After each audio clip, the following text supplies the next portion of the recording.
good morning, good afternoon, good evening, everyone. Welcome to another week of Global Cafe. My name is Mithali Mistry, and I'm a Senior Policy and Project Coordinator here at the IFA. And today I'm very excited to be introducing you all to Dr. Prakash Tyagi on the topic of climate change and its impact on the aging population. Dr. Prakash Tyagi is the Executive Director of GRAVIS. He has a medical, public health, and geriatrics background and has supported various nonprofits working on health and development aspects nationally and internationally. With his global health experience, he has contributed to various international forums and has written extensively on major global health issues and priorities. As the executive director of GRAVIS in India, he has been leading the organization since the last 19 years.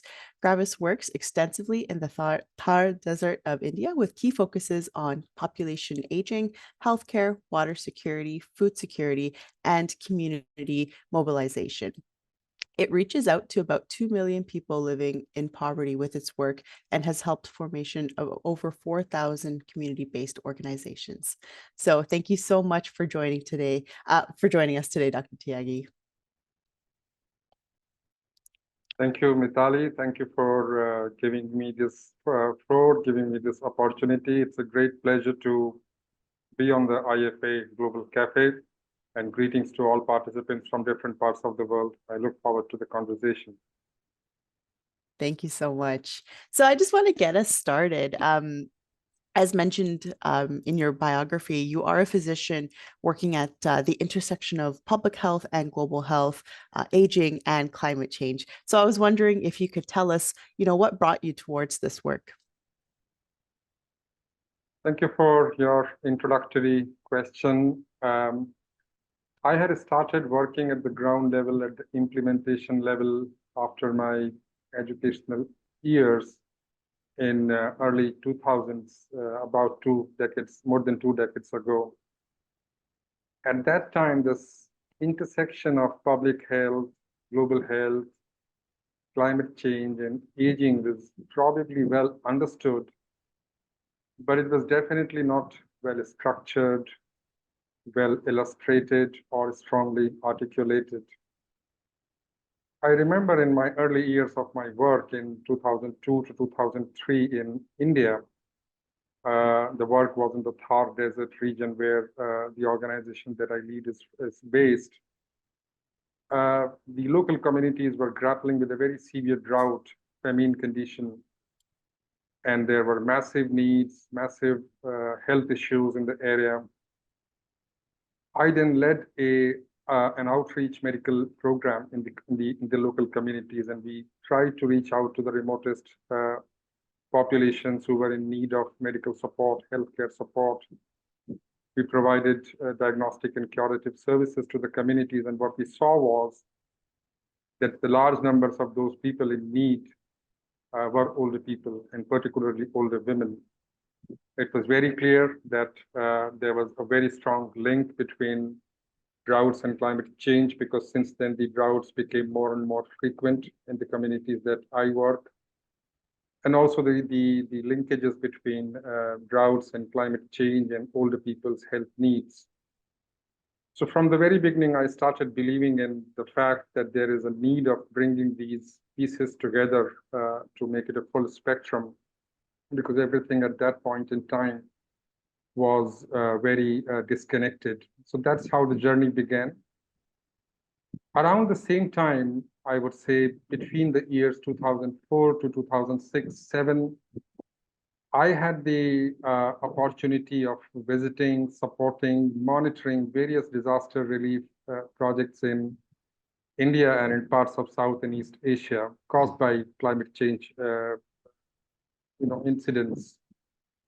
Tsunamis, hurricanes, and cyclones, and also drought conditions, and the same reality was visible.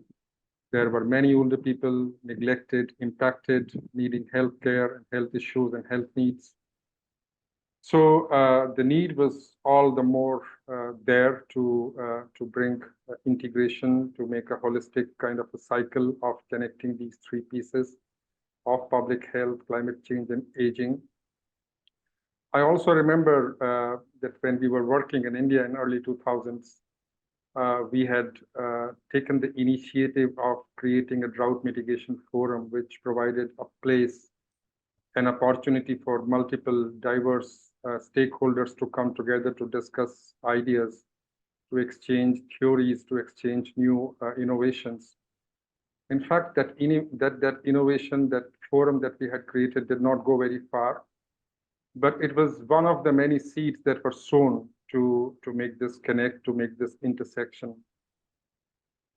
As we speak today in this Global Cafe in 2024, I'm pleased that some progress has been made at practice level, at implementation level, at the level of the academic thinking in academic institutions where the students are being trained, courses are being taught. But I think still a lot needs to be done, and we still have to go very far to make sure that this complete holistic approach is applied all over the world. Absolutely. Thank you for that very incredible answer. It's amazing that you saw the opportunity that you had by bringing together all these, different aspects, and the fact that you were able to, implement something. Granted, it wasn't successful at the beginning, but you've seen the results now, and seeing the pieces moving, and hopefully that continues to go even further with everyone else that's contributing, being involved with the current initiatives that you're doing. So that's incredible. I was wondering, in your opinion, what are the ways in which climate change manifests in the different issues that affect older adults globally? Or what are some of the most common issues that older adults might face because of the negative impacts of climate change? The current times that we are living in, the 21st century, is very clearly marked by two critical socio-economic, demographic, environmental phenomena. One is population aging that we all are collectively witnessing, and the other one is climate change. And both of these are happening in a parallel way, probably at the same pace, with the same magnitude. Population aging in numbers is known to most of us in this group, hopefully, because we are interested in the world of aging. But just to set the tone, some numbers, we are looking at a global population of older people reaching the 2 billion mark by 2050, from the current 11 to 12% ratio to about 20% ratio. And then by the end of the century, by the 2100 year, that ratio is likely to rise 25%. All of this is probably well known, well understood. What is a little less known, a little less recognized, is the pace of the transition with which it is happening in high-income countries and in low and middle-income countries. For example, in high-income countries, this ratio of older people's proportion in the total populations from now and between now and 2050 will increase from 26% to 34%, which is approximately 30% rise. At the same time, the same proportion will rise from 10% to about 20% in low and middle-income countries, which is doubling the numbers, which means that the numbers are changing more rapidly at a higher pace in the developing world. And they are also the countries, the settings where the resources are more limited, the human resources are in shortages, the healthcare systems are overburdened, so the challenges are more severe in those countries. That's where there is a challenge. The climate change and its consequences are also happening all over the world, in all parts of the world. But again, the consequences are more serious in low and middle income countries because the disasters that are induced by climate change are happening more frequently with limited preparedness levels, measures, limited resources, all types of constraints, and overburdened healthcare systems. So by all means, the burden is much higher on the low and middle income countries, while the phenomenon is worldwide. Globally, there are some some severe impacts that the older people, the population of older people is witnessing as a result of climate change. The most important consequences are health consequences. There are issues like, for example, droughts and heat waves are very, very common and are getting expanded to many parts of the world. There are a number of heat-related illnesses, heat stress that is becoming very common among older people. We are also witnessing a rise in vector-borne diseases, mainly in tropical and subtropical countries, in the forms of malaria and dengue in particular, mainly in low and middle income countries, but again, severe health concern that is happening. Droughts and famines would lead to massive malnutrition, particularly affecting older people. Once again, worldwide, but again, the prevalence rates would be higher in the countries with lesser resources. And malnutrition would then lead to lower immunity levels, particularly impacting older people, and again, to the rise of infectious and communicable diseases such as tuberculosis. And then the climate change in itself doesn't give rise to non-communicable diseases in particular, but the conditions that it creates, malnutrition, food insecurity, water insecurity, they may aggravate existing non-communicable diseases such as diabetes or heart conditions. So there is a number of health consequences that older people face, older people suffer with as a result of climate change. And older people out of the entire population, of course, because of their degenerating bodies, lower immunity levels, are more prone to these health consequences. But the consequences are not limited to health side only. The consequences are also visible in the forms of lost livelihoods. Older people in many parts of the world, and once again, the lower and middle income countries in particular, are earning money, are engaged in livelihoods, are contributing to livelihood means such as agriculture and animal husbandry. And climate change is obviously disrupting agriculture, animal husbandry, other income generating means, which means more hunger, more malnutrition, more poverty. And all of this, of course, leads to lesser, limited socio-economic development of communities in many parts of the world.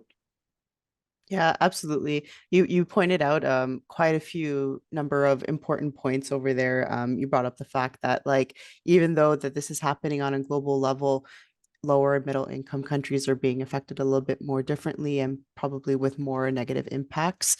And the fact that not only is the health of older people being affected, but other things such as their livelihood and other things like that, which again will all come back to one another and affect each other so that outcomes are ultimately very, very negative.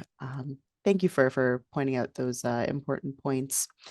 And you mentioned older women being affected earlier. I was wondering if you could speak to the impact of climate change and gender, and are there any other vulnerable groups or populations that may also be more impacted by climate change? I know you mentioned lower and middle income countries as well, which kind of fits into this as well. So if you wouldn't mind talking about that as well right now. Women have been living longer in all parts of the world, something that is well evident, well known, and therefore with average life expectancy greater than men, the numbers of women, older women have been rising. There is a clear trend of feminization of aging happening in all parts of the world. Once again, the numbers are higher in the high income countries, but the low middle income countries are also catching up on that trend. And in most parts of the world, more than 50% of the older population is of older women. Having said that, older women go through more difficulties, more health consequences, more hardships throughout their life. And once again, low and middle income countries are the parts of the world where that trend is more clear, is more visible. Women and girls throughout their life course see various types of discrimination, neglect, deprivation happening in their lives. For example, from the very early ages, girls in countries like India and other low middle income countries are deprived of adequate diets. From the very beginning of their lives, they are given the duties of fetching water for the families. All of this leads to health consequences. All of this leads to malnutrition, and which then results into girls growing as adults in unhealthy conditions, and adult women going into older women with such unhealthy conditions. So older women are definitely more vulnerable than any other population in the communities, much more vulnerable than older men for sure. The possibilities for them to acquire communicable diseases are much higher because of malnutrition, anemia, lower immunity levels that they live with. Also, one important trend which is more common in the low and middle income countries is the double burden of disease, which is the coexistence of communicable and non-communicable diseases, which is less common in the high income countries, which is great. But in vast parts of the world, a lot of women are having communicable and non-communicable diseases at the same time, which is a massive health burden. All of this leads to not only health consequences, but socio-economic consequences, lower literacy levels, very little economic freedom, very little economic rights, dependence on the families, extremely limited participation in community level or family level dialogues and processes. And they live in isolation, they live in a confined way, and their contributions, which are extremely important in the communities, are not accounted for. It's a vicious cycle that women and girls and older women have to go through, and climate change is definitely aggravating those gender inequalities and disparities. Once again, particularly in low and middle income countries, but it can be seen in other parts of the world as well. Absolutely. And it's important to really note, you said that vicious cycle, trickle down effect where you see it happening across the life course itself, and ultimately, building up to that point where they are in their older age. Absolutely. I was wondering, are there any age inclusive solutions or actions that you can speak about in terms of easing some of the burdens that are caused by climate change, either within the global context or any known solutions that have been implemented in India? There are definitely a number of age inclusive projects, age inclusive programs that are happening in different parts of the world, which are bringing older people in the forefront of planning, implementation, and monitoring of climate action interventions, of disaster preparedness programs. I would like to take this opportunity to acknowledge a few organizations and a few projects that I have personally witnessed happening, particularly in the Asia Pacific region, because that is closer to me geographically.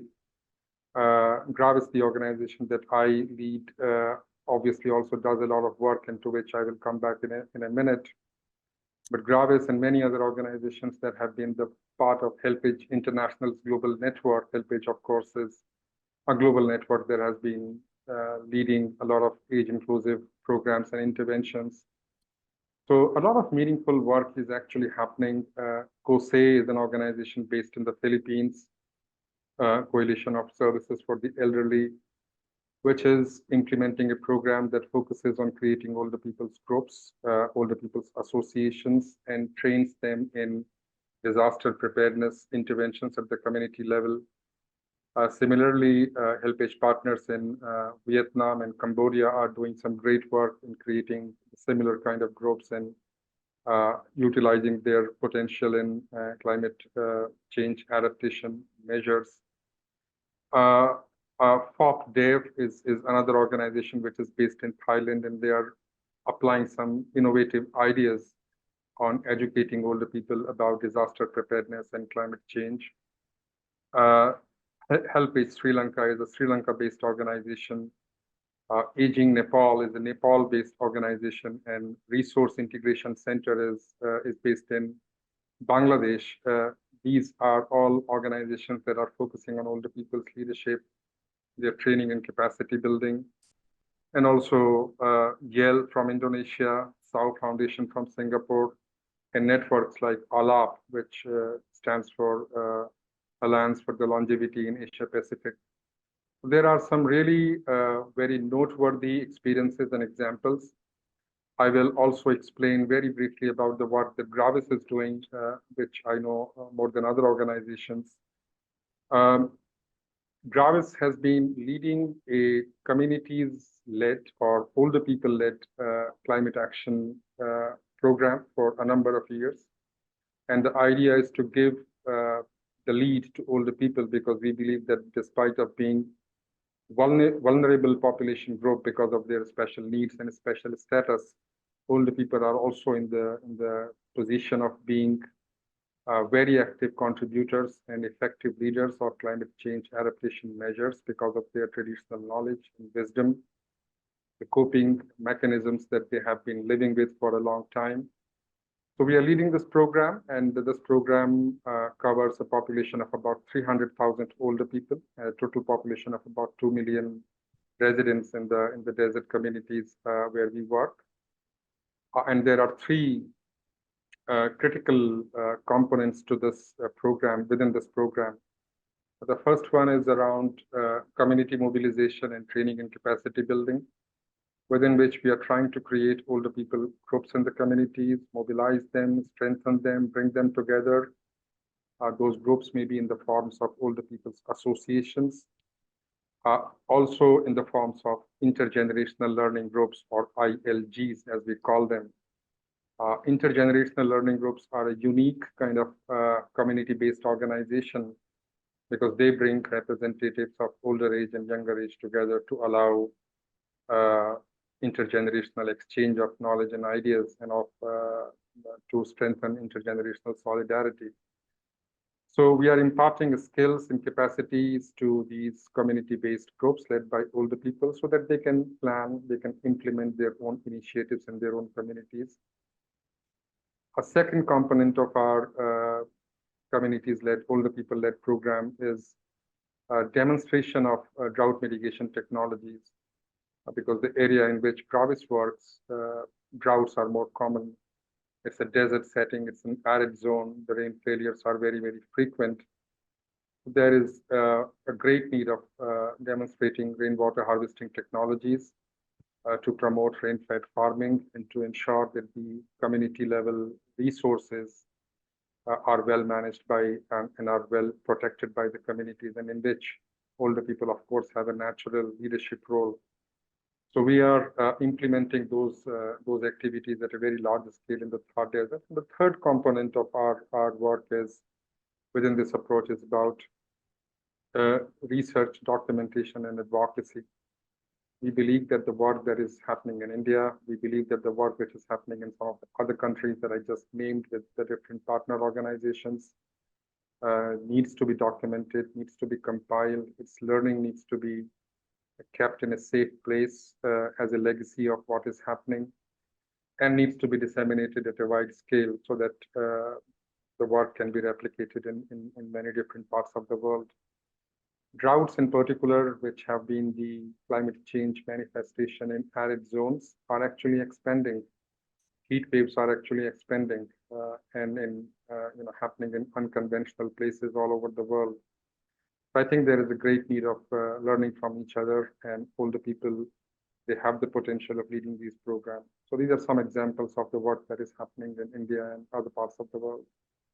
Yeah, thank you so much. You spoke a lot about, involving the leadership of older adults, leading the charge, leading the way in terms of utilizing their knowledge of, the way things work, and kind of implementing that into solutions that can be used, at a national level, regional level.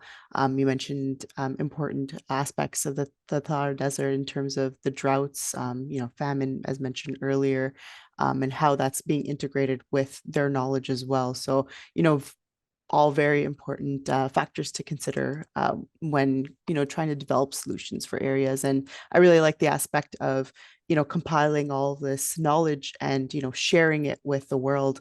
I think the aspect of being able to adapt these solutions across the world is really incredibly important, especially region to region where there are similarities involved, particularly with climate change and geographic regions as well.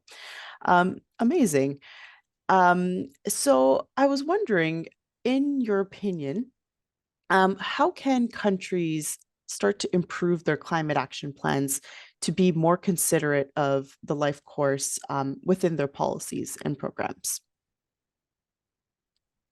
I just spoke about older people's leadership and their roles in the communities, and particularly in the climate change discourse, climate action interventions, because they are the natural leaders. If there is anyone in the communities that can lead climate change mitigation, climate change adaptation, then it has to be older people, because they are gifted with the knowledge and experience that they have acquired over their lives.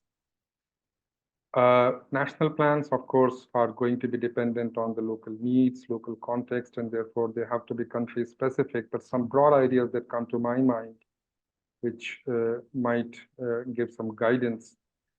One is that older people's agency need to be strengthened. Older people's groups need to be recognized. While they are there in some numbers, they are still very, very informal, very, very unrecognized, and the potential, the capacities that they have go, unutilized, unrecognized. So I think there is definitely a need of recognizing these groups. There are thousands of these groups that exist in countries like India and Vietnam and Thailand and Indonesia. But there is a possibility of creating several hundred more thousand, these kinds of groups in rural communities and communities where the need is large. So that's one area on which more work can be done, more work can be planned in national policies and programs moving forward, depending on the local context. Secondly, what we have witnessed in our experience, the intergenerational approach has proven to be very effective because we believe, we collectively hopefully believe that it's about life course. It's about what is happening in different stages of life, which matters in the context of healthy aging, in the context of the contributions that we are making to the communities, in the context of what is happening to climate change, to climate action. And so therefore, if life course approach is important, it is extremely important that intergenerational learning approaches, intergenerational solidarity is given more recognition. The discussions on intergenerational solidarity are happening in bits and pieces, but I believe that there is a need of having greater clarity. There is a need of having some kind of guiding principles behind it, and that would be a great place for the countries to look at as they kind of rework their climate action programs and policies. I think a couple of other things that come to my mind is gender, of course. I just talked about gender in the previous answer. Gender inequality, gender disparities are still at a very alarming levels. Older women and other women and girls are completely neglected, completely isolated from decision-making processes of these community-based programs. So there is a strong need of having a gender justified kind of approach of focus. It's 17 hours. It is important to make sure that women are given important roles and responsibility in older people's groups, for example, in older people's associations and intergenerational learning groups. That would again be an important priority that I urge should be taken into account in national programs and policies. Lastly, partnerships. I think many different types of organizations and many different types of stakeholders might be working in isolation towards the same goal. Civil society organizations is one part of it, but there are also private sector organizations, business organizations, healthcare providers of private nature, as well as run by the government agencies, community-based organizations and community-based groups. I think if multi-stakeholder partnerships can be created in the countries, connecting people from bottom to top and top to bottom, that will be very, very meaningful. So those are some ideas that can definitely be thought about in national priorities. Absolutely. I like that you spoke about a lot of that international solidarity. And I think that's such a huge component of this all. You know, there could be certain countries that are putting in an incredible amount of work towards reaching goals, towards helping with climate change, but there might be other countries that might not be on the same page as that, and that kind of limits the actions of the other countries because we are a global connective community. So, you know, one thing does impact the other. So it's really incredible to have that solidarity happen. And also at the country level, making consideration of the country's needs itself, the people that are involved, the populations, the disadvantaged populations, as you spoke of, with gender as well. So thank you for that answer. I think I'm going to pause on my questions for now, and I do see that there are a couple of questions happening in the chat, so we'll head over there just for a bit. I think I'm just going to scroll up to the top over here. I just want to ask the first question from Shmuel, who is a weekly contributor to the Global Cafe. And his question is, according to you, what could be the role of governments and authorities in effectively tackling the negative impacts of climate change on the aging population? Thank you for your question. Governments are, of course, very important in framing national policies, national programs in different parts of the world. And as I said in my last answer, that the local context, the local conditions, of course, are extremely relevant, extremely important. But as the climate change policies, climate action plans are prepared, it is important to make sure that different types of stakeholders are heard, their views are taken into account, and older people in the context of aging are the most important stakeholder. And the reality is that their voices in national level processes, national level discussions, they do not reach the floor. There is an important role that CSOs, civil society organizations, play and can play in that, because they bridge the gaps between the communities and the policy level people.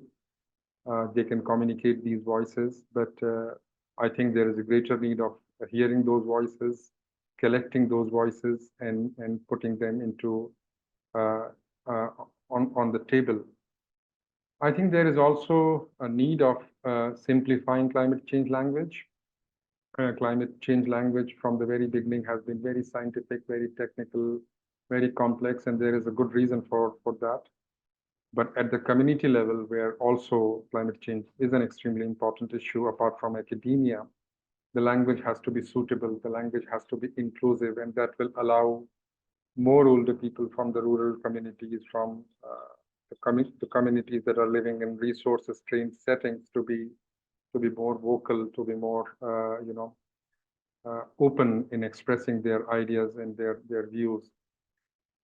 I believe that in many countries, I can definitely speak about India and a lot of other South and East Asian countries. There is a lot of good work happening, although the work is in small numbers, because most of these efforts are led by localized organizations, civil society groups, and they have their own limitations in terms of resources.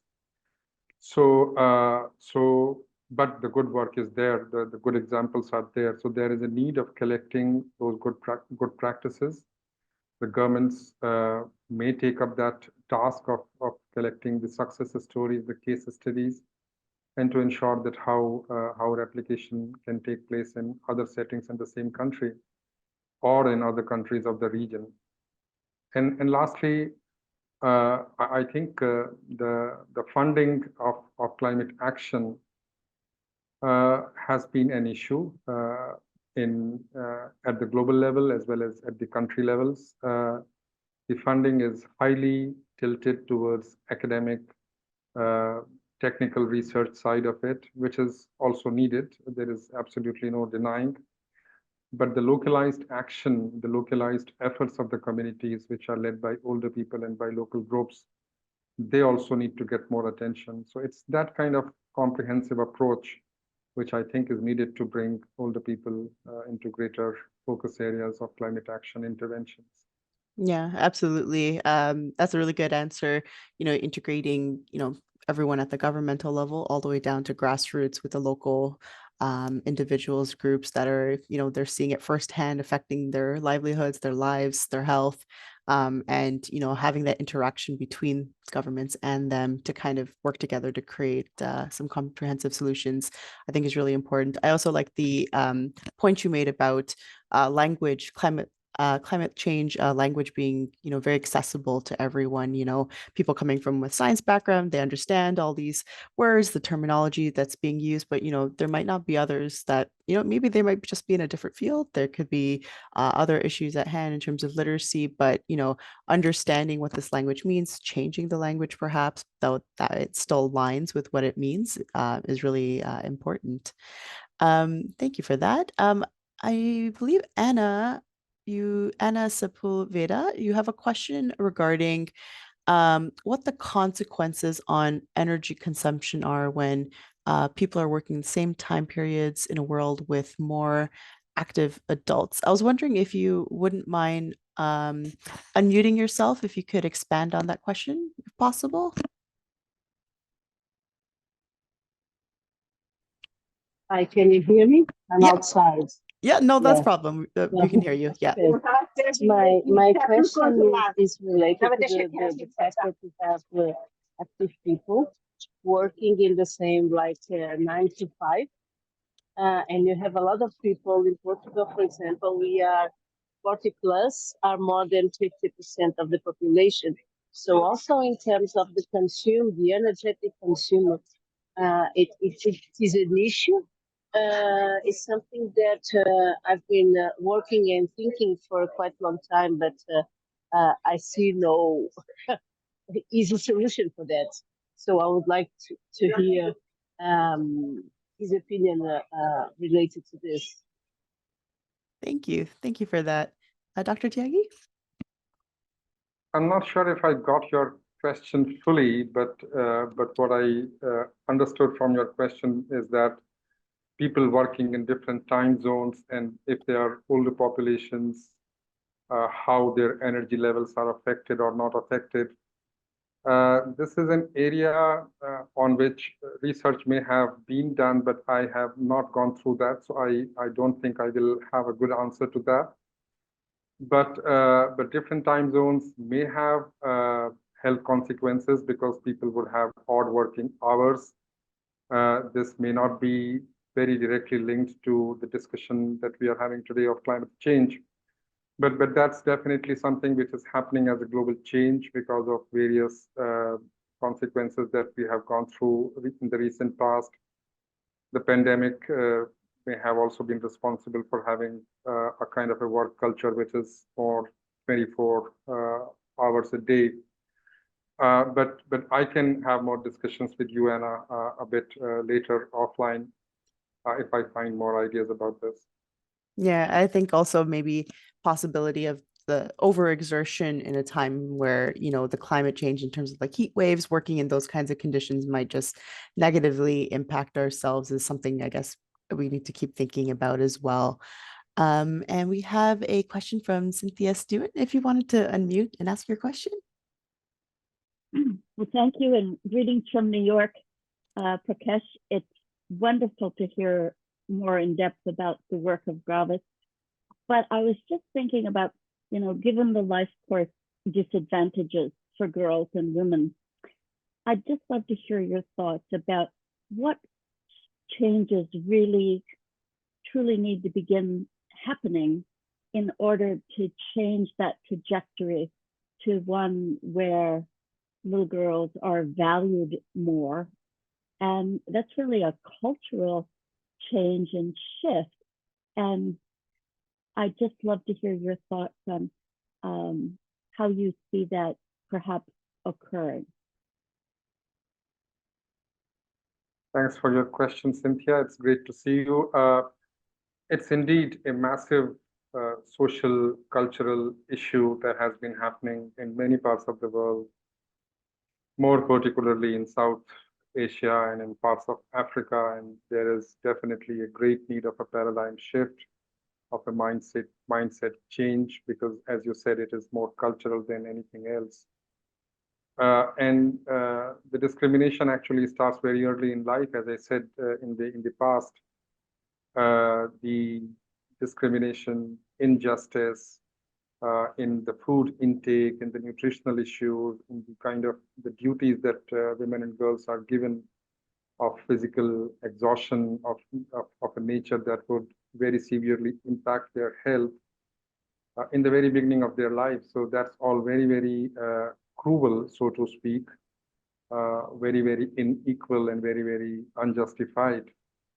How the change would happen, I think there is a need of ongoing education of communities, of cultural education, of social education, of letting people know that women and girls are half of the population. And if half of the population remains unhealthy, if half of the population remains less productive, then it is not in the interest of the society, in the interest of the community.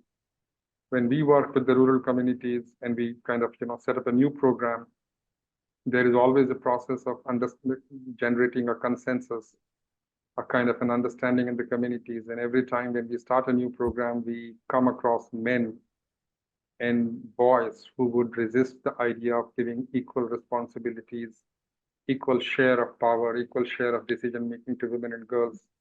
And every time we have to tell them that, it's in your interest, it's in the interest of the society, it's in the interest of the world. A more equal world will be a greater world. A more equal world will be a prosperous world, because it's about half of the population. It's not about just women and girls. So there are these ways, but then this is an ongoing battle. This is an ongoing struggle. In low and middle income countries, there is still a long journey that needs to be taken up. But what has, in addition, been working, Cynthia, is this intergenerational learning approach, through which we are trying to bring 3 generations together. And these are gender segregated, by the way, to make the conversations more fluent and easier. So when the 3 generations of women come together, the girls and the middle-aged women, the reproductive age women, and the senior women, the daughters, the mothers and grandmothers, that creates a more very cohesive kind of environment to have open dialogues and open discussions. So we have seen some positive outcomes of these processes, but this continues to be a big challenge. This continues to be a big obstacle in healthy aging as well. And I think more needs to be done on that. More organizations need to take up this challenge. Thank you. Absolutely. Thank you for your answer on that. I see a question. Oh, okay. More of a request from Colleen. You spoke about a few organizations earlier, I believe in the Asia Pacific region. I think they just wanted to rehear some of them. I think a lot of them were Help Age related. If you wouldn't mind just kind of quickly going through some of them again, Dr. Tyagi. Yes, absolutely. They are all great organizations and doing wonderful work, and I'm very privileged to know them, to see their work. Coalition of Services for the Elderly, COSE, C-O-S-E, is based in the Philippines. They have done great work to strengthen older people leadership to combat natural disasters. Philippines is a very cyclone-affected country. RIC, Resource Integration Center, is a Bangladesh-based organization. Bangladesh, again, being a coastal kind of country, has been facing cyclones and hurricanes for a long time, and older people are very severely impacted as a result of these natural disasters. So RIC, RIC, is doing great work over there. SAO Foundation is Singapore-based, and Singapore is more of a urban country, urban population. Yet there are severe challenges related to older people's care issues, isolation issues, income insecurity issues. And SAR Foundation has been doing some exemplary work in creating older people's groups, their training and capacity building, and working on issues like their financial literacy, digital literacy, their inclusion in programs.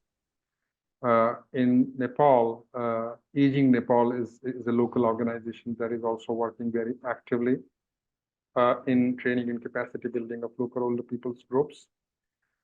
The other organization that I had mentioned earlier is called Yale, Y-E-L, which is based in Indonesia. And Indonesia, again, was very severely impacted by the tsunami in Indian Ocean in 2005 or so, that we all remember, with hundreds of thousands of fatalities and very significant impacts on older people's lives. Yale very actively promotes older people's groups in Indonesia, works on their training and capacity building and on the disaster preparedness levels. And the other organizations that I mentioned were HelpAge, local offices and partners in Vietnam and Cambodia and Sri Lanka. So there are more organizations of this nature, but I think there is a need of having more organizations because the numbers of older peoples are growing, particularly in the Asia Pacific region, where the transition is happening at the greatest pace. There is a need, there is a room for more organizations to come together and to work in partnerships and not work in isolation. So, so the new alliance that has also been created, Alliance for the Longevity in Asia Pacific, is a great example of bringing regional organizations together and ensuring that they exchange the ideas, the knowledge pieces, because in collective wisdom is the future. Absolutely, 100% agree with that right there. I have a question from Allison. She asks, do you have any thoughts on what we can do to manage the enhanced impacts of climate change on the older population in the Arctic? Unfortunately, I would not be suitable to answer this question because that geographical area is rather limited. I have rather limited understanding of that area, but I would advise that the broad principles would be the same regardless of any part of the world. I think older people's needs, older people's voices are going to be crucial regardless of which country, which continent it is. And the reality is that regardless of the socio-economic status of the countries, of the communities, older people's voices are ignored, even in high-income countries, not only in low and middle-income countries. So my suggestion would always be to respect those voices, to design the programs as per the needs of the people who the programs are for, and not work in a centralized way, hoping that this is the best solution that people will have. They may have a different idea, they may have a different need. And then the other thing would be the good practices that are happening in different parts of the world on drought mitigation, for example, on the management of cyclones and hurricanes. So innovations are important. Innovations are always going to happen, but there are already many good solutions that exist. So I think there is a need of understanding from what has worked in the communities. I believe those overarching broad ideas might give some insights. But again, Alison, if I find something more concrete, something more specific, I will get back to you in person. Thank you so much. I think, yeah, absolutely. Just taking into consideration using the leadership of the older population in the community is always an incredibly relevant solution to use, and using that in conjunction with, I guess you can say, relative to the Thar Desert, the Arctic can be a drought area in some parts. So, perhaps adapting certain solutions that are used in that kind of situation could be used in the Arctic. So that's an interesting kind of way to think about how adaptable things can be, even in extremely polar geographic areas. I just wanted to make note of two comments we have. One from Mark Venning regarding the language that we spoke about climate change. He says simplifying language about the impact of climate change must also be accompanied by strong visuals to tell the stories of everyday examples. And we also have another comment from Brendan Sherlock. It says, change the culture and everything changes. So, these are really big forward movements that we can kind of get everyone thinking and moving. And so we can kind of get everyone on the same page with everything as well. All right. I think from my end, I just wanted to maybe ask you one more question before we kind of wrap things up. I think you mentioned, sorry, over here. How can something like promoting an age-friendly environment be a good preventative measure in responding to climate change? Age-friendly environment is extremely important in population aging programs, interventions, including in climate action. And I think there is a lot which has been happening in promoting age-friendly cities, led by the WHO, other organizations. Age-friendly cities would be for urban areas, but the same concept, the same theory, same principle would apply for very urban and rural populations, which are larger in numbers globally. And I think age-friendly would mean inclusion of older people in the programs. Age-friendly would mean ensuring that older people can access, can utilize the facilities that are there. It means that older people can participate actively in the discussions and in the dialogues related to the program. So all of that are important elements of age friendliness.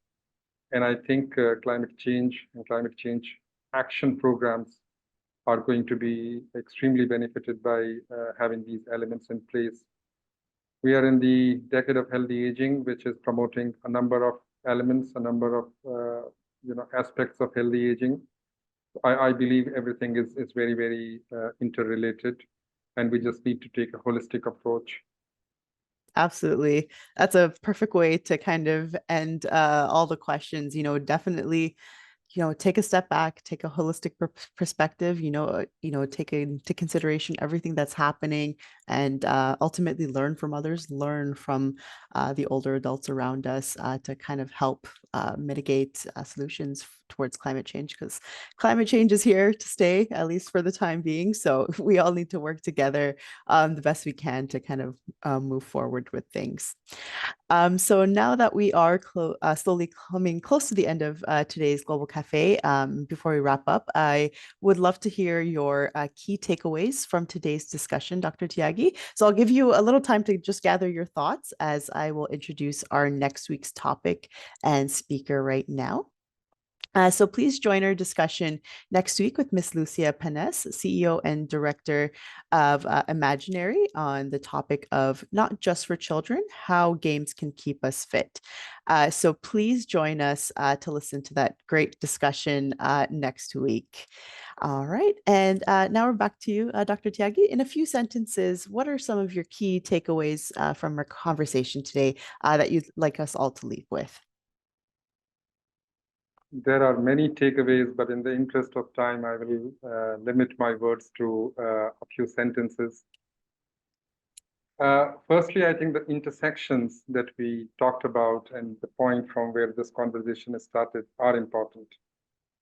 And while some progress, as I said, has been made on the intersections between public health, climate change, and population aging, more work is required to be done.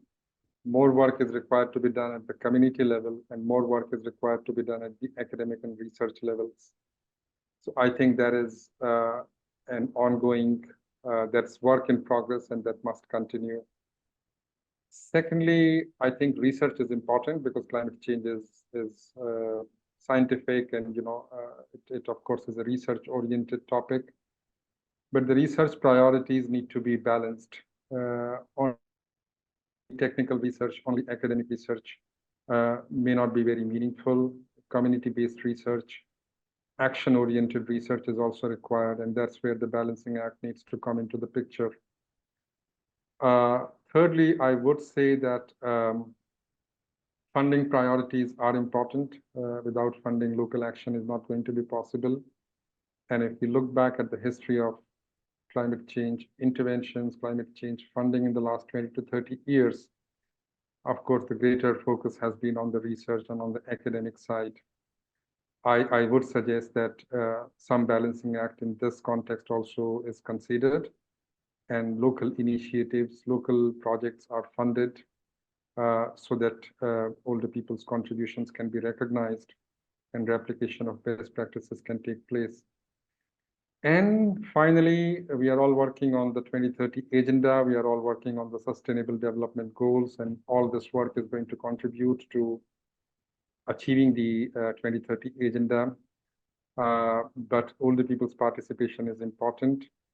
The future of climate action is largely dependent on how we acknowledge, how we utilize older people's knowledge, their skills. That is vital. Thank you. Thank you so much. Before we sign off today, I would also like to thank everyone for another great week of our Global Cafe session, with special thanks to Dr. Prakash Tyagi for joining us today. And great thanks to the incredible people here working at the IFA who have supported this and every Global Cafe, in particular, Luana Calnago and Kara Cruz. So on the 14th of June, we'll be continuing the conversation on climate change by speaking with a member of the Organization of Older Swiss Women on her experience of winning a landmark climate change at the European Court of Human Rights. So please stay tuned for then as well if you're really interested on the topic of climate change. So thank you again, Dr. Tyagi. Thank you everyone else for being here today, and we hope to see you all next Friday and wish everyone a great weekend. Thank you so much.